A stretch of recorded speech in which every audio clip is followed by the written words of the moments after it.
uma etapa importante no crescimento da propagação da palavra. Começou depois do dia de Pentecostes, no dia de Pentecostes, e que vem se efetuando até os nossos dias. Jesus sendo anunciado no decorrer da história da humanidade, até que ele volte. Capítulo 10, nós vamos ler até o versículo 23. Atos, capítulo 10, é um marco importante na vida da igreja. Como vocês já sabem, foi escrito por Lucas, que tinha um espírito científico, gostava de precisão. Ele faz questão então de registrar os fatos relacionados com a igreja. Então, como foi importante para nós termos esse documento, né? E como é importante. De 1 a 23, capítulo 10, havia em Cesareia um homem chamado Cornélio, centurião do regimento conhecido como italiano. Ele e toda a sua família eram religiosos e tementes a Deus, dava muitas esmolas ao povo e orava continuamente a Deus. Certo dia, por volta das 3 horas da tarde, ele teve uma visão. Viu claramente um anjo de Deus que se aproximava dele e dizia: Cornélio. Atemorizado, Cornélio olhou para ele e perguntou: O que é, Senhor? O anjo respondeu: Suas orações e esmolas subiram como oferta memorial diante de Deus. Agora mande alguns homens a Jope para trazerem um certo Simão, também conhecido como Pedro, e que está hospedado na casa de Simão, o curtidor de couro que fica perto do mar. Depois que o anjo lhe falou, se foi. Cornélio chamou 2 dos seus servos e um soldado religioso dentre os seus auxiliares e, contando-lhes tudo o que tinha acontecido, enviou-os a Jope. No dia seguinte, por volta do meio-dia, enquanto eles viajavam e se aproximavam da cidade, Pedro subiu ao terraço para orar. Tendo fome, queria comer. Enquanto a refeição estava sendo preparada, caiu em êxtase. Viu o céu aberto e algo semelhante a um grande lençol que descia à terra, preso por 4 pontas, contendo toda espécie de quadrúpedes, bem como de répteis da terra e aves do céu. Então uma voz lhe disse: Levante-se, Pedro, mate e coma. Mas Pedro respondeu: De modo nenhum, Senhor, jamais comi algo impuro ou imundo. A voz lhe falou a segunda vez: Não chame impuro ao que Deus purificou. Isso aconteceu 3 vezes e em seguida o lençol foi recolhido ao céu. Enquanto Pedro estava refletindo no significado da visão, os homens enviados por Cornélio descobriram onde era a casa de Simão e chegaram à porta. Chamando, perguntaram se ali estava hospedado Simão, conhecido como Pedro. Então Pedro ainda estava pensando na visão. O Espírito lhe disse: Simão, 3 homens estão procurando por você. Portanto, levante-se e desça. Não hesite em ir com eles, pois eu os enviei. Pedro desceu e disse aos homens: Eu sou quem vocês estão procurando. Por que motivo vieram? Os homens responderam: Viemos da parte do centurião Cornélio. Ele é um homem justo e temente a Deus, respeitado por todo o povo judeu. Um santo anjo lhe disse que o chamasse à sua casa para que ele ouça o que você tem para dizer. Pedro os convidou a entrar e os hospedou. Sede de Deus.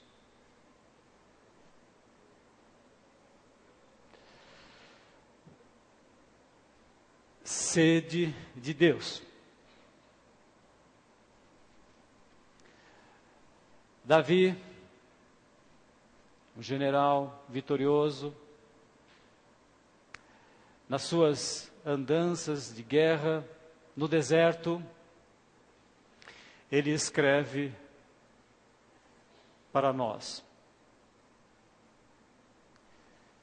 Ó Eterno, Tu és o meu Deus e a Ti eu busco dia e noite, a minha alma tem sede de Ti. No deserto, provavelmente, que nós esperávamos é que ele tivesse sede de água para dessedentar a sua sede física. Mas ele diz: Tu és o meu Deus, a ti eu busco dia e noite, a minha alma tem sede de ti, todo o meu ser anela pelo refrigério da tua presença numa terra árida, exausta e sem água. Todos nós sabemos que a vida apresenta momentos que parecem um deserto. E nós precisamos que alguém sacie a nossa sede. E a sede que Deus está querendo nos falar é da sede espiritual. Nós somos criados à imagem e semelhança dele, portanto, todos nós, todo ser humano, tem sede de Deus. Ele pode até rejeitar essa necessidade. Nós sabemos que é possível alguém ter muita sede e ser colocado um copo d'água diante da pessoa e a pessoa dizer, não quero. Não tenho humildade para aceitar que alguém ia vir me trazer água. Existe gente assim ou não? Então o ser humano é assim, o ser humano. Mas todos nós, Deus nos criou com sede de Deus. E essa sede só é preenchida em Jesus Cristo. A mulher samaritana que ouviu Jesus dizer para que lhe desse água, ela estava num poço, tirando água, e Jesus vai lá, quero água para beber. Jesus fala àquela mulher que ele tinha uma água que podia fazer com que o seu coração, a sua alma, fosse focada na eternidade.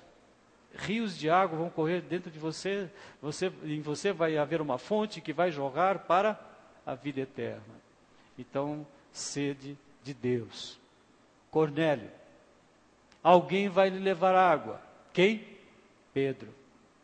Vamos orar, que Deus nos abençoe, que nós possamos, se estivermos com sede de Deus, que a gente possa receber toda a provisão que nós precisamos dentro da palavra dele, em Jesus Cristo. E que nós sejamos também aqueles que vão levar água àqueles que estão com sede e reconhecem a sua necessidade, de ser preenchido por Jesus. Só Jesus preenche a nossa sede. Vocês querem orar? Vamos orar por isso? Senhor nosso Deus, nós agradecemos por esse momento que a Tua palavra nos traz um registro histórico de alguém que quis ter um contato, uma intimidade maior contigo, que ainda não tinha recebido a informação que esse elo é feito único e exclusivamente através do Teu Filho, porque há um só Deus e um só mediador entre a Tua pessoa e cada um de nós, que é o Teu Filho. Te agradecemos porque Jesus respondeu para Tomé e para os discípulos que Ele era o caminho, e que ninguém chega ao Pai a não ser por Ele, e que quem conhece esse caminho, conhece a vida, uma vida abundante, uma vida verdadeira. Quem conhece esse caminho tem a verdade, uma verdade que satisfaz plenamente os nossos questionamentos da nossa existência aqui na terra, as nossas lutas, as nossas dificuldades. Nós sabemos que só a Tua palavra pode curar, porque ela é a verdade para a nossa vida física, mental, espiritual, familiar, social, cidadania. Tudo é feito através da palavra. Suplicamos que Tu nos abençoes nessa meditação, que o Teu Santo Espírito, pela Sua misericórdia, fale profundamente ao coração de cada um de nós, em nome de Jesus. Amém. Você já sentiu sede de Deus? Se você não sentiu, eu tenho certeza que nesse momento a palavra está falando com você que isso é possível. Quando nós olhamos para esse texto, pelo menos 2 marcos importantes para nós podemos refletir. Alguém que tinha uma integridade vazia. Esquisito, né? Pessoa íntegra, mas vazia. Integridade vazia. Provavelmente ele estava bem realizado profissionalmente, ele era centurião, ele tinha um comando de 100 soldados do Império Romano, e é interessante que a palavra, quando faz menção de centuriões, são pessoas equilibradas, pessoas estruturadas, pessoas que buscavam Jesus, mesmo sendo romanos. E vocês sabem que romano, nas questões espirituais, não convivem com o judeu. Nem o judeu convive com quem não seja judeu. Até hoje eles têm dificuldades, existe discriminação, principalmente na questão espiritual. Mas ele era alguém que tinha uma integridade vazia. profissionalmente, um bom posto, um bom soldo, né? Devia receber bem. O texto nos fala que ele era temente a Deus. Ele tinha uma família que nós podemos dizer uma família tranquila, né? Uma família que participava com ele das suas necessidades de adorar a Deus.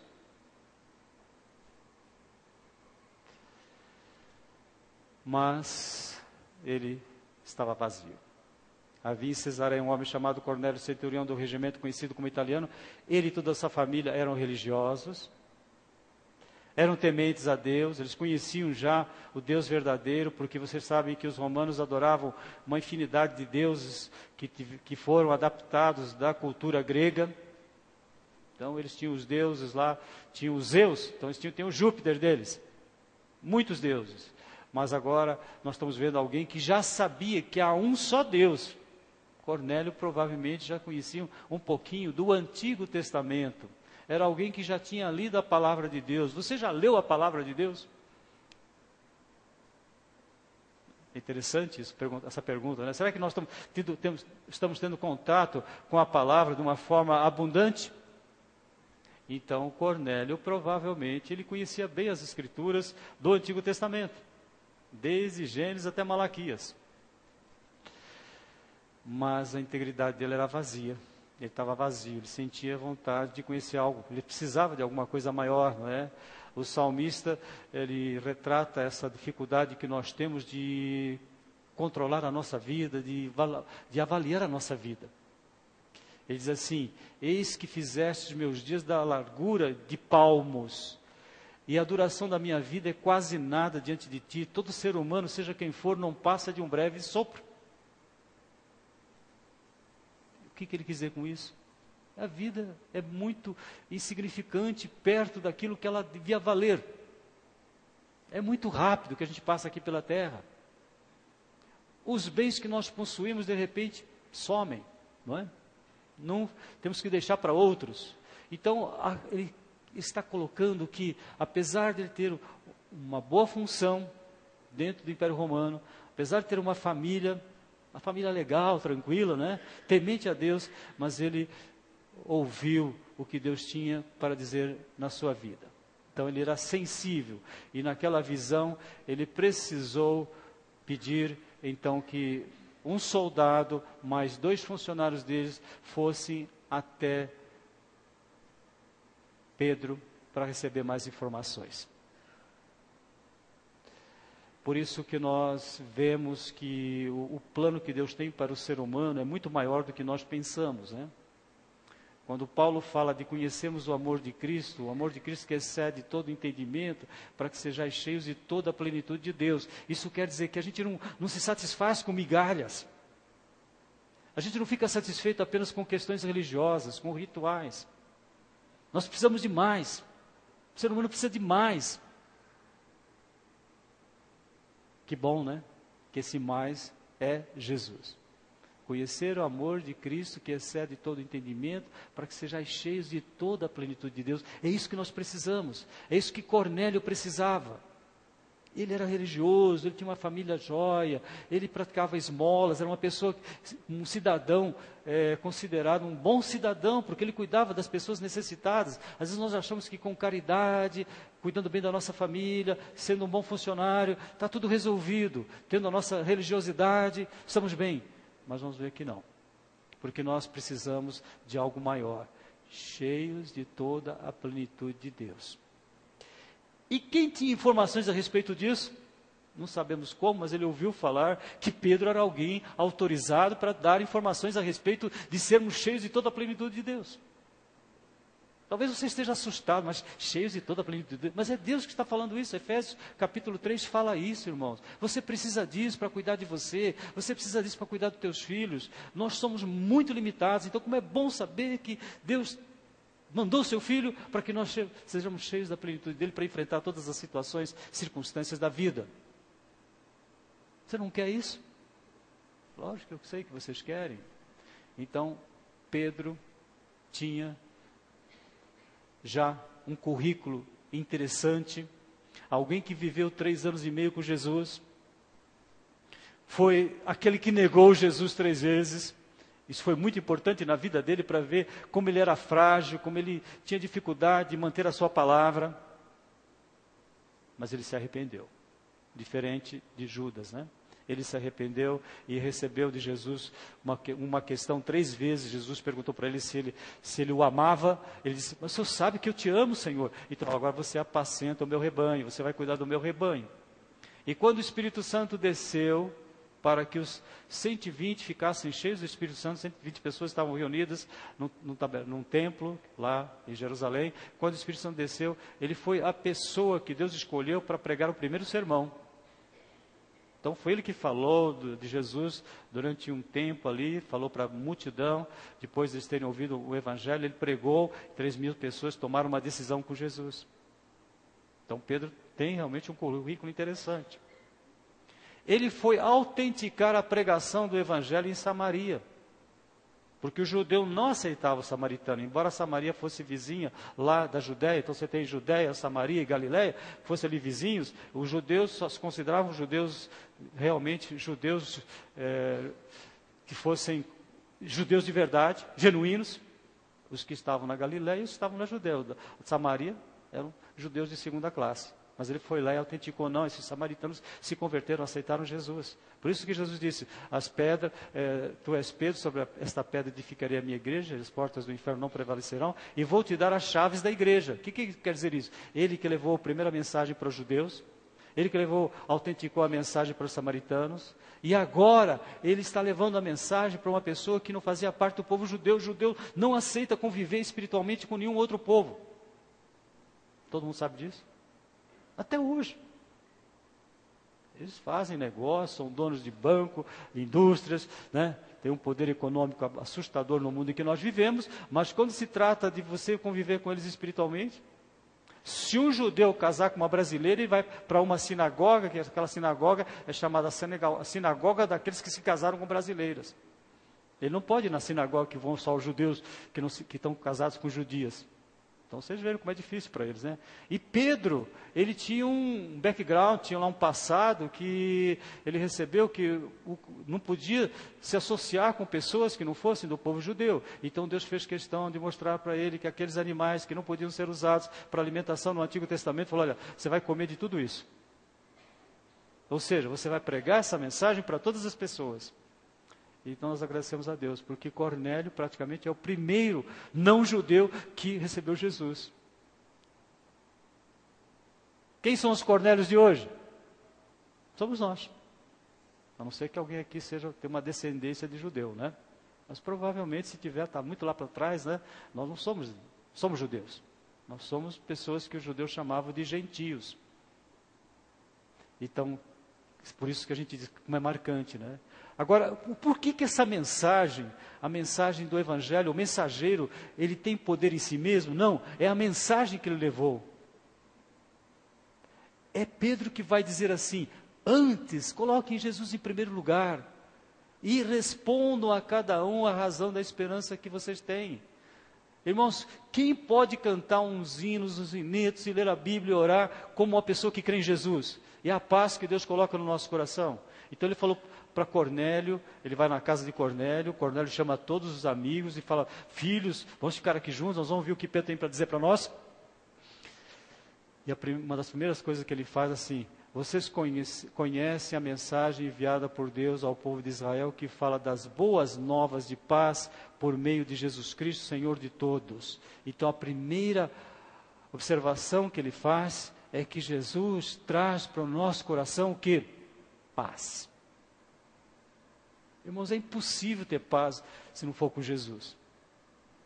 Não adianta você querer ter paz com uma religiosidade, não adianta você querer ter paz porque você tem um bom emprego, não adianta você querer ter paz porque você tem uma família estruturada, não adianta você querer ter paz porque você faz esmola, você cuida das pessoas. Um dos maiores líderes sociais do século XX, se você ler as correspondências daquela pessoa, você fica assustado. Ela é a pessoa considerada pelo mundo todo como sendo a pessoa mais caridosa que apareceu no século XX. Mas se você ler a correspondência dela, ela não tinha paz. Ela se correspondia com as pessoas com quem ela se confessava, dizendo que não tinha paz. Então, vamos falar juntos? Jesus. Alguém não falou aí. Vamos falar juntos? Jesus. Paz. Paz. Essa é a primeira verdade que nós temos, que Pedro transmite para Cornélio. Você precisa de paz? Então você vai conhecer que Jesus é capaz. Se você tem paz, você para de querer brigar com você mesmo. Você para de se você achar defeituoso. Ih, eu sou feio. Para com tudo isso. Você para de se achar o bom. Não, mas eu sou bom, tal. Porque paz é você sentir que você está sendo controlado, dirigido por Deus, e isso é possível através de Jesus. Então você quer ter paz? Pense em Jesus. Em seguida ele fala de poder. Muito bom, né? Poder. Como Deus ungiu Jesus de Nazaré com o Espírito Santo e poder, como ele andou por toda parte, fazendo bem, curando todos os oprimidos pelo diabo, porque Deus estava com ele. Então, essa segunda informação importante que Cornélio recebe de Pedro. Bom, se você quer conhecer quem está controlando a minha vida agora, é Jesus. Ele faz com que eu sinta paz. Eu posso cantar, eu posso louvar, eu posso, numa hora de aflição, suplicar a misericórdia de Deus para cuidar de mim, eu tenho paz, mas Ele tem poder. Nós cantamos isso. Todo o poder pertence a Jesus. Não é que Jesus tem poder, Jesus tem todo o poder. Você já pensou conhecer alguém que tem todo o poder? Que maravilha, não é? Às vezes nós ficamos muito contentes porque temos amizade, por exemplo, com o prefeito da cidade. Alguém aqui tem amizade com o prefeito? Alguém tem um contato mais perto com ele? Tá? Às vezes nós ficamos contentes porque temos contato com o nosso chefe, nosso diretor. Ele nos valoriza. Ficamos contentes, ficamos. Agora você imagina que você tem alguém que fala assim: vinde a mim, todos que estáis cansados e oprimidos. Me recebei, eu quero estar no coração de vocês. Quem me recebe a mim, recebe o Pai. Quem me conhece a mim, conhece o Pai. Jesus, poder. Eu não consigo entender como alguém consegue viver sem Jesus. Não dá para entender, é absurdo. É a coisa mais absurda do mundo a gente achar que vai viver sem estar fundamentado no poder de Jesus.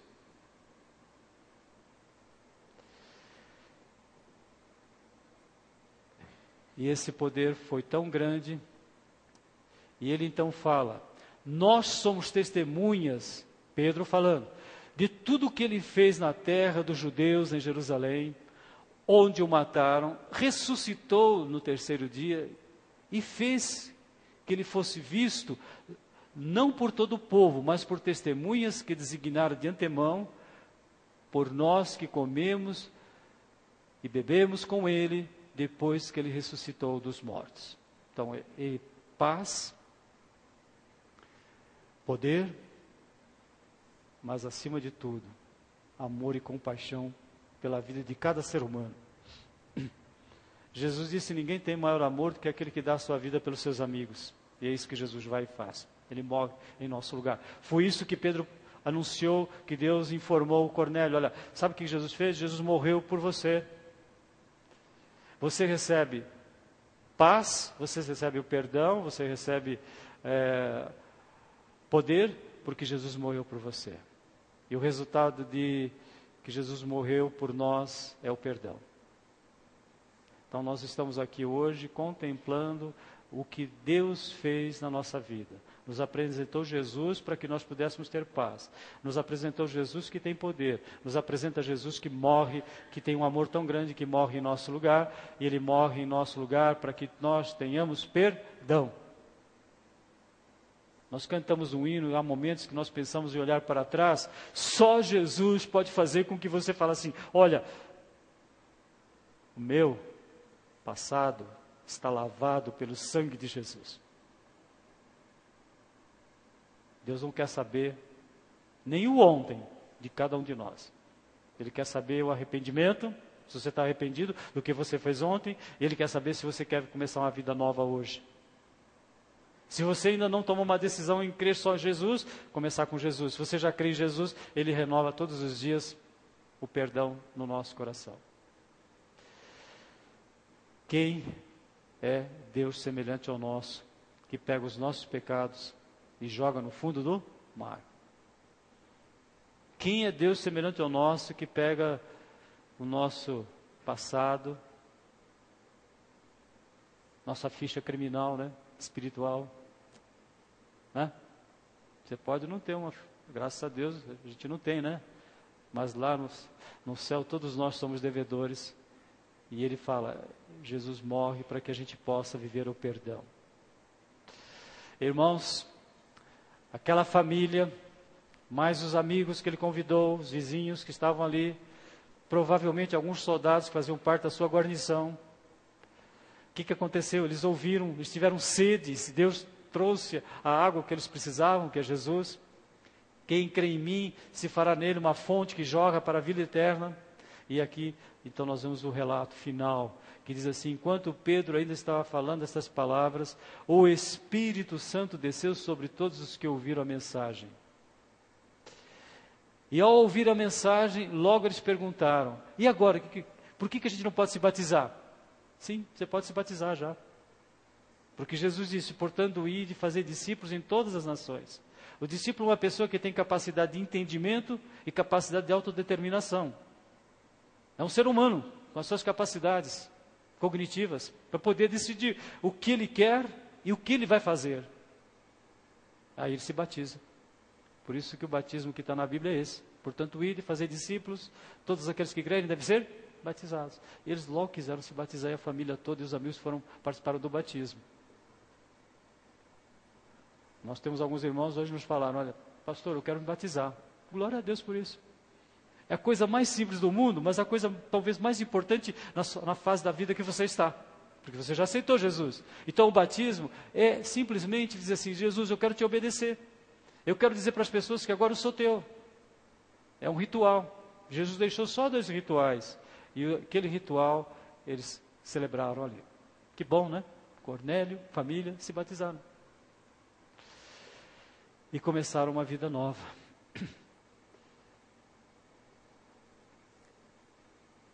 Como eu comentei com vocês, 2 momentos importantes. O momento em que a gente olha para Cornélio, o momento em que a gente olha para Pedro com a mensagem do Evangelho.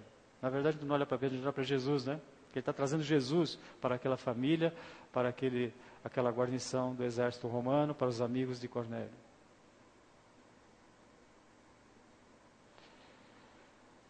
Jeremias, capítulo 29, diz assim, porquanto somente eu conheço os planos que determinei a vosso respeito. Irmãos, só Deus sabe o que Ele quer fazer na sua vida, na minha vida.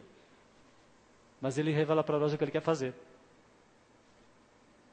Ele revela para nós o que Ele pode fazer, se nós quisermos. Então diz assim, planos de fazê-los prosperar e não de lhes causar prejuízo, planos para dar-vos esperança e um futuro melhor. Irmãos, como é que alguém pode rejeitar isso? Jeremias capítulo 29. Então, desde lá do Jardim do Éden, Deus fala, eu tenho planos bons para vocês. E o plano maior que eu tenho para vocês é vocês crerem em Jesus para o perdão dos seus pecados e vocês receberem direito a novamente comer da árvore da vida, não é? Poder ter certeza, garantia da eternidade. Qual é a condição? Então me invocareis e chegareis a mim para orar, e eu vos darei toda a atenção. Vós me buscareis e me encontrareis quando me buscares de todo o vosso coração. E nós estamos buscando ao Senhor de todo o coração em Cristo Jesus. Sabemos que vai, nesse momento, fazer com que alguém que esteja aqui com sede, fala, eu preciso de Jesus e só Jesus pode saciar minha sede espiritual. Eu reconheço que a minha vida é muito breve. Fizeste com que a minha vida me disse palmos, né?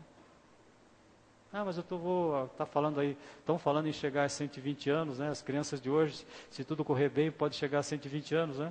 Com as medidas que existem hoje de prevenção, de saúde. Mas vai ser 120 anos, 120 anos, acabou.